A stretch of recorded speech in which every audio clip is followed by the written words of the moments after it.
Part 1. Silence. The blade sharper than steel. Men should be either treated generously or destroyed because they take revenge for slight injuries. For heavy ones, they cannot. Niccolo Machiavelli.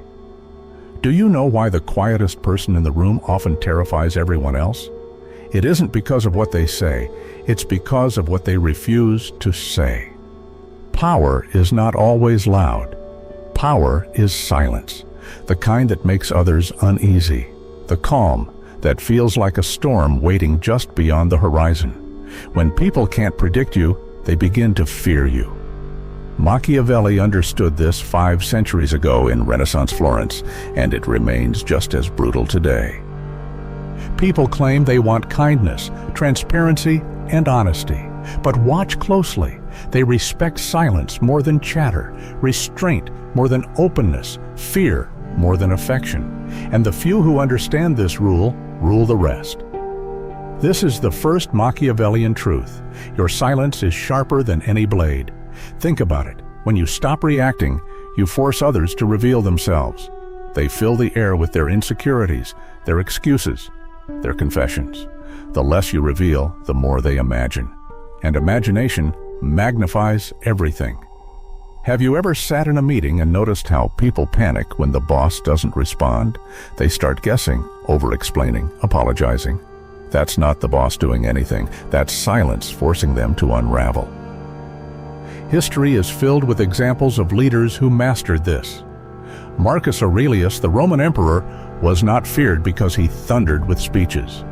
He was feared because of his restraint. His calm forced others to confront their own chaos while he stood unmoved. Even today, negotiators use silence like a weapon. They let the other side talk themselves into concessions. Or picture a CEO in a heated boardroom, leaning back in his chair, saying nothing, while the executives scramble, waiting for the verdict. That pause, that silence, carries more weight than 1,000 words. Most people are addicted to reaction. They crave reassurance. They need approval. They demand explanation. So when you give them nothing, when you resist the urge to fill the space with excuses or clarifications, they squirm. And in that squirming, they reveal their weaknesses. I'll admit, I learned this the hard way. In my early 20s, I couldn't stand being misunderstood. If someone thought I was arrogant, I would rush to explain. If they accused me of being cold, I'd bend over backwards to prove I cared. But every explanation was a surrender. Every defense was a crack in my armor. Only when I began to endure silence, to let people sit with their own discomfort, did I realize the truth. The one who explains less controls more. And here comes the second Machiavellian truth. Predictability is death. If people can map your reactions, they can control you. If they know which words trigger your anger, which compliments buy your loyalty, which accusations make you defensive, they own you. The predictable man is a puppet, his strings visible to everyone. But the unpredictable man, he is an enigma. He provokes hesitation. He terrifies people not with what he does, but with what they cannot anticipate. That's why Machiavelli wrote, "It is better to be feared than loved if you cannot be both, because love fades, admiration dies, but fear, the fear of the unknown, lingers." I once watched a corporate executive turn an entire department upside down with nothing more than unpredictability. He praised someone one day, criticized them the next, withheld his true intentions until the very last moment. People were terrified to misstep because they could never guess what might trigger his wrath or his favor. Was it cruel? Yes. Was it effective? Absolutely. Ask yourself this: are you too predictable? Do people already know what buttons to press to make you dance? And then comes the third truth, perhaps the darkest of all. Projection is power. Humans cannot stand uncertainty. When you withhold explanations, when you don't reveal your intentions, when you answer with silence, they start inventing stories about you. They accuse you of arrogance, cruelty, dishonesty. They project their own fears onto your shadow, and that is the beauty of projection. Their fear becomes your power. By refusing to explain yourself, you let their imagination do the work. You become larger, scarier, more dominant in their minds than you could ever be in reality. I'll ask you directly, how many times have you rushed to explain yourself because you didn't want to be misunderstood? How many times did you defend a decision when silence would have made you look stronger? Every apology you gave freely, every explanation you offered without strategy, it wasn't kindness. It was weakness. Machiavelli would remind us, never do what others can do for you. And when you withhold, people do the work for you. They invent your reputation. They build your myth. You become a mirror reflecting their own chaos. Let me make this personal. In one relationship years ago, I was constantly accused of being distant. At first, I resisted. I explained. I overcompensated. But when I stopped reacting, something fascinating happened. My partner's panic increased. They began projecting their own insecurity onto me. Suddenly, my silence wasn't silence. It was proof in their mind of betrayal or arrogance. But here's the truth. I wasn't betraying them. I wasn't arrogant. I was simply refusing to play the game of endless reassurance. And that refusal gave me control of the dynamic. This is the mirror effect. By revealing nothing, you reflect everything. And in their accusations, in their discomfort, people expose themselves far more than they expose you. So here's my challenge to you before we move forward. The next time silence presses down on you, endure it. The next time someone begs for your explanation, deny it. The next time guilt claws at your throat, sit with it, unmoved. Because in that moment, power has shifted into your hands. And let me ask you, do you think Machiavelli was right? Or was he too ruthless? Drop your thoughts below, because this is where our story truly begins. This is only the opening trinity of Machiavellian power. Silence is control. Unpredictability is survival. Projection is domination. Master even these three, and you already place yourself above most of the world. But this is only the beginning, because there is a darker leash waiting for you, the most invisible chain of all, and that chain is guilt. Part 2. The invisible chains. Guilt, flattery, and vulnerability. The promise given was a necessity of the past. The word broken is a necessity of the present. Niccolo Machiavelli. If silence unsettles and unpredictability terrifies, then guilt enslaves. And here's the cruel reality. Most people don't need to be chained. They leash themselves through guilt, through flattery, through the desperate hunger to be understood. Think about how many times you've said yes when you wanted to say no. How many times you apologized for something you didn't even do. How many times you explained yourself endlessly just to avoid being misunderstood. That wasn't kindness. That was submission. Guilt is the leash society uses to keep you compliant. A sigh, a disappointed glance, a subtle, "I expected better from you." And like a trained animal, you rush to correct yourself. I've seen this tactic everywhere. Bosses use it to push employees beyond their limits. Parents use it to control children long after they've grown. Lovers wield it as the softest but most suffocating form of manipulation. You don't need chains when people can't endure the burn of guilt. Machiavelli saw this centuries ago. Princes could control their subjects without spilling a drop of blood, simply by weaponizing guilt. And in our modern world, guilt is still one of the most powerful forms of domination. So here's the hard truth. The man who cannot bear guilt is not moral. He is obedient. Try this. The next time you feel guilt rising inside you, stop. Don't explain. Don't apologize. Don't move. Sit with it. Endure it. You'll feel like your skin is on fire. Every instinct will tell you to cave, to reassure, to defend. But if you can resist, if you can hold the line, something extraordinary happens. The leash snaps. You realize guilt was just another form of control, and once you can endure guilt without surrendering, You stop being easy to own. But guilt isn't the only leash. There's one far more seductive, far more dangerous. It's the one chain people beg to wear. Flattery. Flattery is the most beautiful weapon ever forged. It doesn't stab like a knife. It doesn't burn like fire.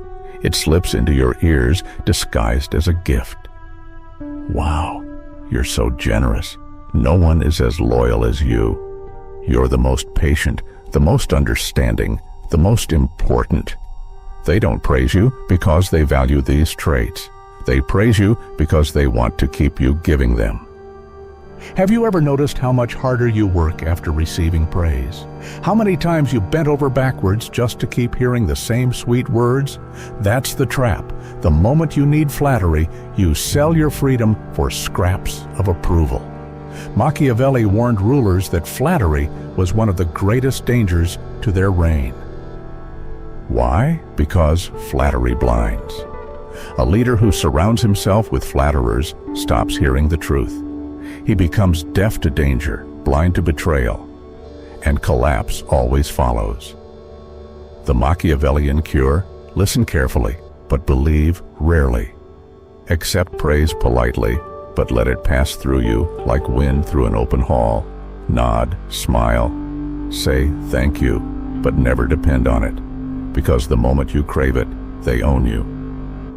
I'll be honest with you.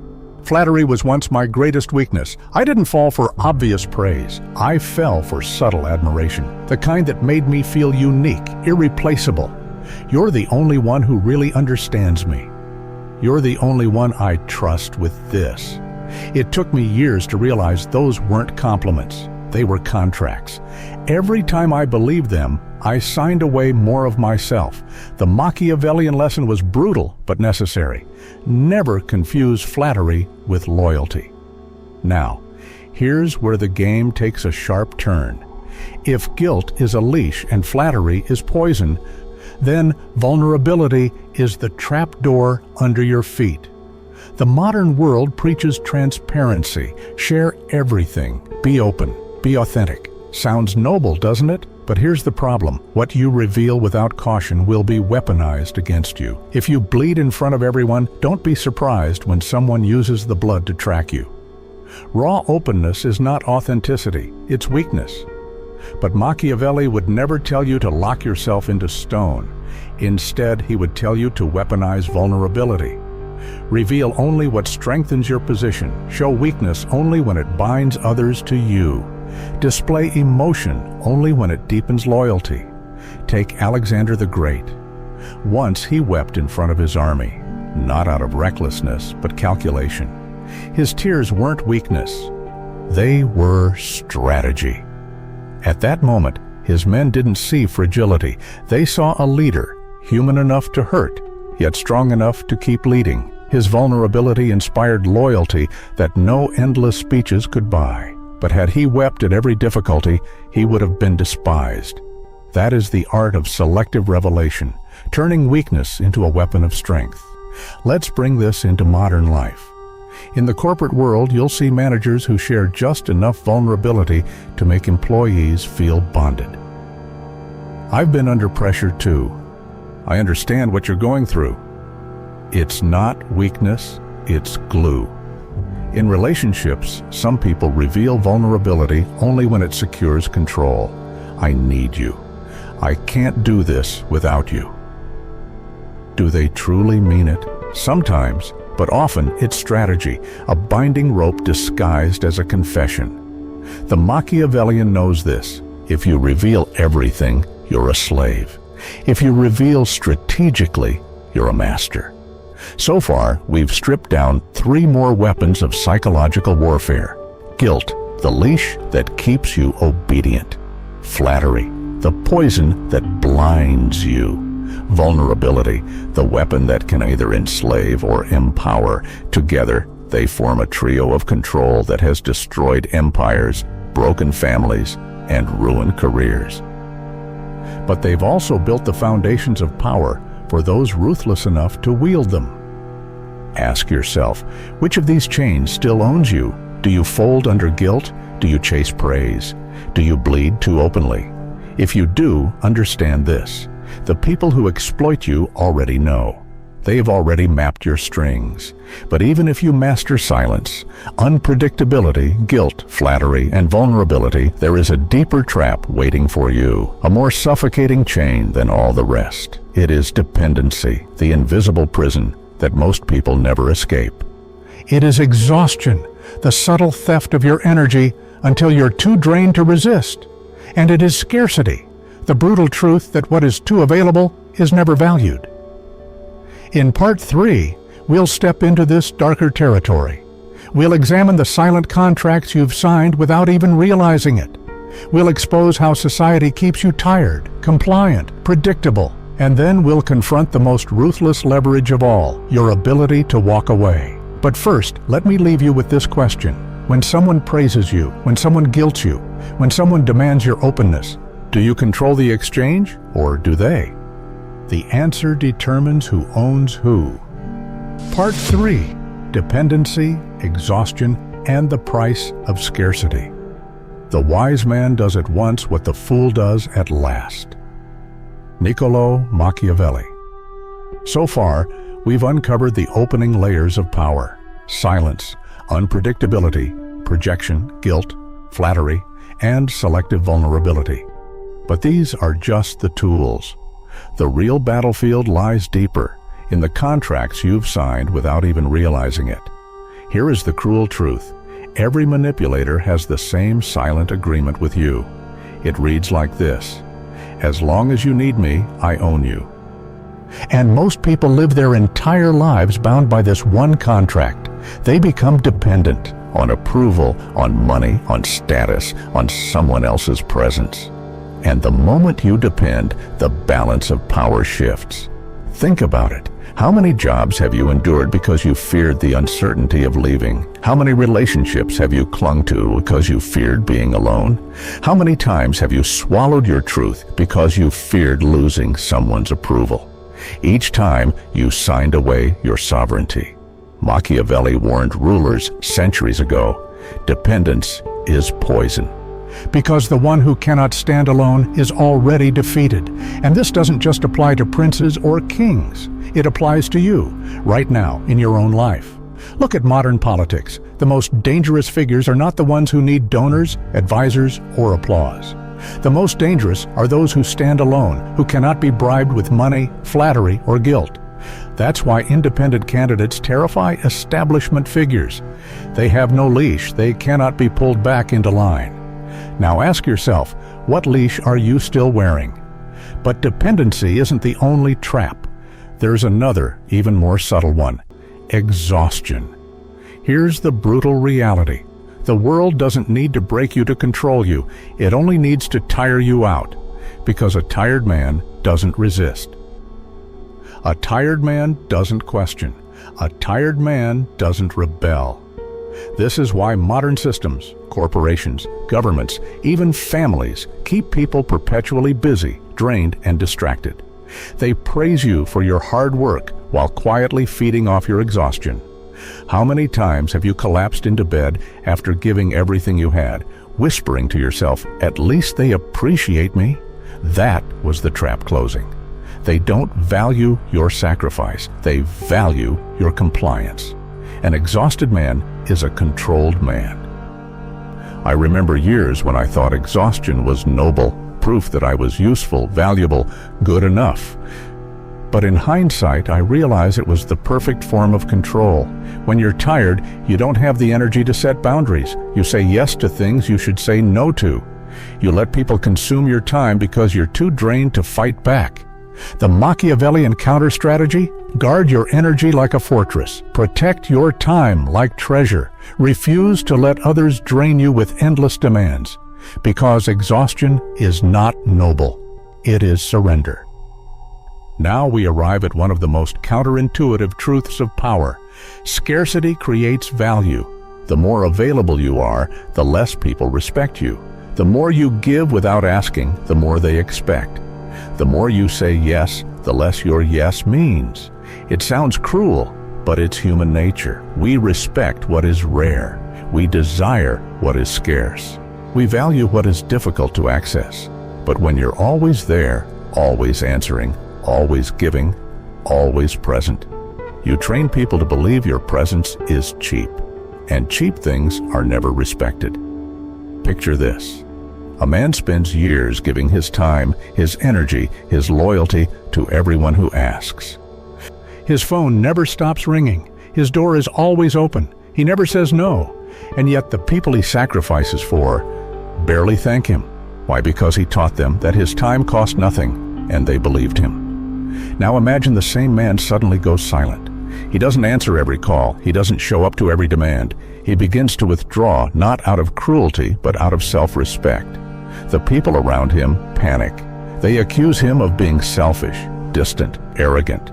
But in truth, they are not angry because he hurt them. They are angry because they lost access to what they once took for granted. His absence becomes more powerful than his presence ever was. Now pause and ask yourself, if you stopped giving so freely, if you withdrew just a little, who would panic? And who would finally realize your true value? Here's the part nobody likes to hear. When you begin to change, when you break dependency, protect your energy, and create scarcity, you will be punished. They will accuse you of selfishness. They will call you cold, arrogant, heartless. They will say you've changed as if change were a crime. But what they really mean is this: you stopped being easy to control. And that is unforgivable to those who only valued your weakness. We are now at the midpoint of our journey. You've seen the invisible contracts. You've seen how dependency, exhaustion, and scarcity shape power. But the knife cuts deeper, because there is one weapon more devastating than all the rest. One move that terrifies manipulators, leaders, lovers, bosses, and even entire systems more than anything else. It is not silence. It is not unpredictability. It is not scarcity. It is your ability to walk away. In Part 4, we will step into the darkest territory yet. We will expose the paradox of absence, the devastating leverage of walking away, and why sometimes retreat shakes the earth more than attack. This is where the climax begins, the revelation that terrifies even those who once thought they owned you. But for now, I'll leave you with this challenge.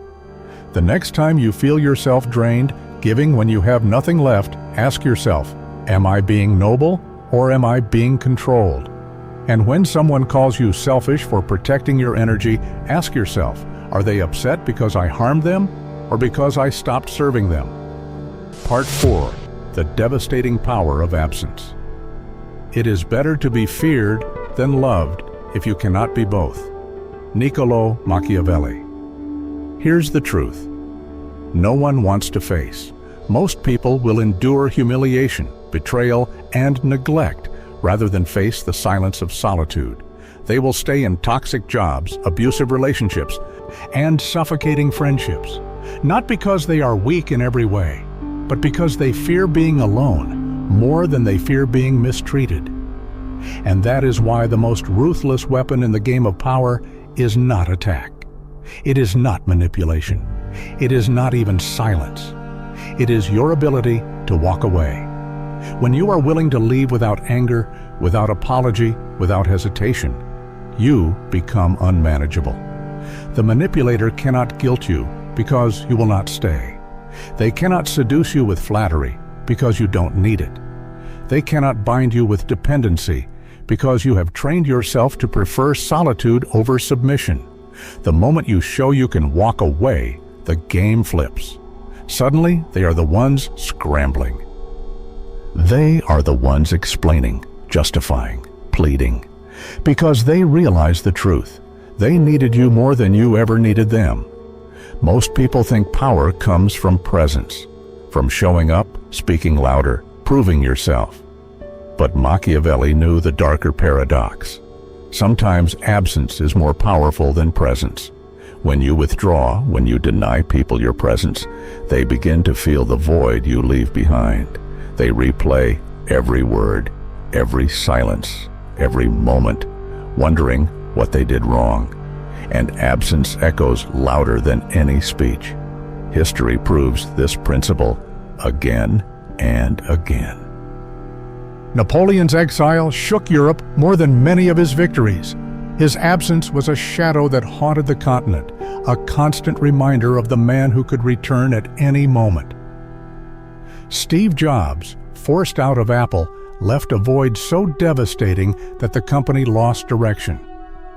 It wasn't until his return that Apple rediscovered its vision. His absence had spoken louder than his presence. Even in personal lives, think of the friend or lover who withdrew suddenly. Didn't their absence haunt you far more than their constant presence ever did? This is the paradox of absence. Sometimes retreat devastates more than attack. But here's the problem. Most people cannot endure the backlash that comes with walking away. The first time you say no, the accusations come, "You're selfish, you've changed." The first time you withdraw, guilt sets in. "Maybe I'm being cruel, maybe I should explain." The first time you enforce a boundary, the punishment arrives. Anger, silence, rejection. And most people fold. They rush back, they explain, they justify, they apologize. And with every apology, the leash tightens again. But if you can endure the backlash, if you can resist the urge to explain, something extraordinary happens. People begin to tread carefully. Even those who despise you will hesitate to cross you, because they have seen you can vanish without fear. I remember the first time I truly walked away. It wasn't dramatic. No screaming, no grand declarations. I simply stopped showing up for people who took me for granted. At first, the backlash was brutal. I was called cold, arrogant, disloyal. People I once gave everything to painted me as a villain. But beneath the insults, I recognized the truth. They weren't angry because I harmed them. They were angry because they lost control over me. And in that moment, I understood the Machiavellian law. Your boundaries will always be painted as cruelty by those who benefited from your lack of them. Here's the leverage most people never master: the ability to say no without apology and to leave without looking back. Imagine two negotiators. One desperately needs the deal, the other doesn't. Who holds the power? Always the one who can walk away. Need is weakness. Freedom is leverage. And nothing creates more fear than realizing someone can leave you behind without hesitation. This is why absence terrifies people, because it forces them to face their own weakness. The boss realizes you were the backbone of the team. The partner realizes you were the one who truly held the relationship together. The manipulator realizes their tricks don't work on you anymore. They will call you cruel. They will paint you as arrogant. They will try to shame you back into compliance. But beneath it all, they fear you because you are no longer bound by need. Let's be clear, this path is not easy. It requires that you endure loneliness when everything in you craves validation. It forces you to sit in silence when every instinct tells you to explain. It demands you prioritize your peace over their approval, your freedom over their comfort. And yet this is the price of sovereignty. The man who cannot leave is already enslaved, even if the chains are invisible. The man who apologizes for his boundaries has already surrendered them. The man who is always present becomes furniture in someone else's life, useful, but unnoticed. But the man who can vanish, who can walk away without apology, that man commands respect even in his absence. Here's the deeper revelation. Absence doesn't just protect you, it haunts them. When you leave, they replay your silence in their heads. They wonder what you are thinking, where you went, whether you'll return. And in that wondering, you become larger in their imagination than you ever were in reality. Even enemies tread carefully around a ghost. So here is the climax of our journey. What terrifies people most is not your anger, not your cruelty, not even your power. What terrifies them most is your indifference, your ability to walk away without looking back. That is the most Machiavellian freedom. In Part 5, we bring everything together: the lessons of silence, unpredictability, guilt, flattery, dependency, exhaustion, scarcity, and absence. and turn them into a single ruthless philosophy. We will close with the question that has haunted us from the start. Is Machiavelli cold-blooded or simply honest about human nature? And more importantly, what will you choose? Love or respect? Comfort or freedom? Because the man who cannot be owned is feared, and the man who is feared is unforgettable. Part 5. Sovereignty, becoming unforgettable. He who becomes a master of a city accustomed to freedom and does not destroy it may expect to be destroyed by it. Niccolo Machiavelli. We've walked through the darkest corridors of power.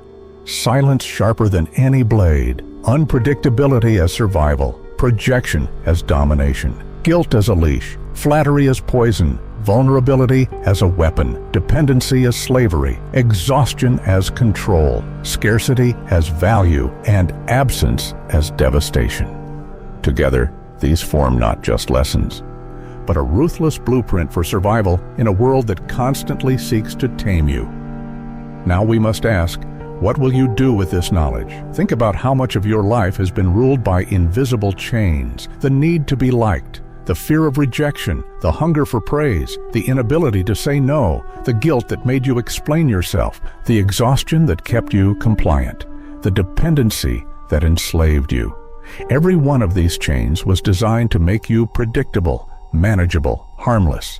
And the world prefers you that way, tamed, exhausted, obedient. But Machiavelli never wrote for the tame. He wrote for those willing to rule. Not always nations, not always armies, but themselves, their emotions, their boundaries, their presence. He wrote for those who would rather be feared and respected than loved and forgotten. So here is the creed, stripped bare. Silence is control. Your words are valuable only when they are rare. Unpredictability is survival. If they can predict you, they can use you. Projection is power. Let them reveal themselves while you reveal nothing. Selective vulnerability is strategy. Reveal only what binds, never what weakens. Guilt is a leash. Learn to sit with it until it snaps. Flattery is a trap. Accept it without dependency. Dependency is slavery. Need nothing more than your own peace. Exhaustion is control. Protect your energy with ruthless discipline. Scarcity creates value. Make access to you a privilege, not a commodity. Absence is unforgettable. Sometimes leaving shakes the earth more than staying. Master these, and you will never again be a pawn in someone else's game. But let me be clear, this path comes with a cost. You will not be universally loved. You will be misunderstood. You will be accused of arrogance, cruelty, coldness. Let them. Because what they are really saying is, I cannot control you anymore, and that loss terrifies them. Machiavelli would remind us, it is better to endure hatred for your strength than to be loved for your weakness. I'll confess something. I was once too generous, too forgiving, too desperate to be understood. I explained when I should have stayed silent. I accepted flattery when I should have been cautious. I worked until exhaustion, thinking sacrifice was noble. I held on to people long after they stopped respecting me. And for years, I paid the price, drained, predictable, controlled. But when I finally walked away, when I embraced silence, boundaries, and absence, something shifted. People who once underestimated me hesitated. People who once manipulated me tread carefully. It wasn't cruelty, it was clarity. And it was the first time I felt truly free. So here is your final challenge. The next time they demand an explanation, stay silent. The next time they flatter you, smile, but do not depend on it. The next time guilt claws at you, let it burn and do not move. The next time you are taken for granted, withdraw. And when the day comes that they realize you can walk away without apology, without anger, without looking back, you will see it in their eyes. Fear, respect, calculation, because they will finally understand what you have known all along. You cannot be owned. So ask yourself, do you want love or do you want respect? Do you want comfort or do you want freedom? Do you want to be remembered as agreeable or unforgettable. Most will choose comfort. Most will choose approval.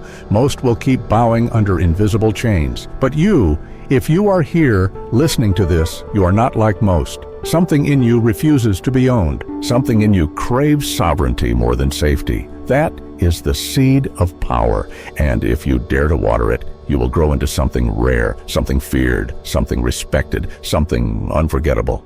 Machiavelli's wisdom was never about cruelty for its own sake. It was about clarity, about survival, about stripping away illusions and seeing human nature without its mask. And once you see it, you cannot unsee it. You either use it or you are used by it. So embrace silence. Embrace unpredictability. Guard your energy. Refuse dependency. Walk away when respect dies. Vanish when needed like a shadow that haunts them forever. Because in a world addicted to validation, desperate for approval, terrified of solitude, the man who can walk away is not just respected.